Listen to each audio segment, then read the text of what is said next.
Test Drive with Graeme Fletcher. This week on Test Drive we look at the 1994 Landrover Defender 90. Now this is the fourth generation of Land Rover, and like its predecessors, this beast is sure to see service in areas of the world where lesser transport dare not tread. Just one look at the Defender 90 tells you that this vehicle was built for function and not for fashion. Everything in or on the vehicle is there for a specific reason. At the heart of the Defender is a full-time four-wheel drive system that operates through a 5-speed manual transmission. You have both high and low ranges as well as a transfer case differential lock. Under normal circumstances you should operate the 90 in the high range. Venture off-road and one simply slips the lever to the low range position and away you go. For the really tough stuff, engage the diff lock and there's little on the face of the earth to worry about.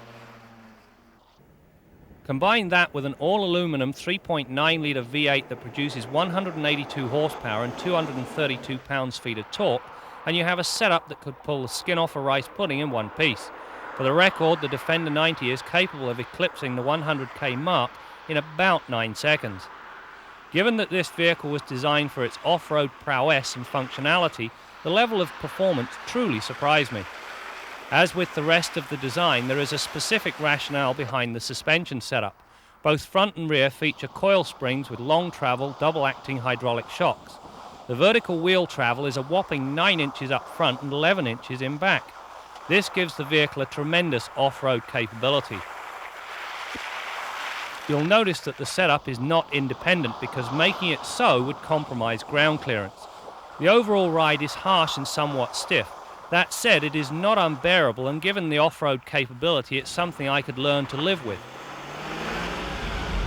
One of the big advantages with this style of vehicle is the high seating position. It gives you a very commanding view of the road ahead. The downside? I think it's obvious. At 100 kilometers an hour, the amount of tyre noise and wind noise combine to make the ride almost deafening. A long trip would definitely be very fatiguing in a very short while.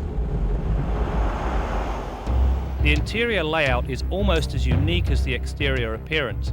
The focal point is an analog instrument cluster that is flanked by the heater controls.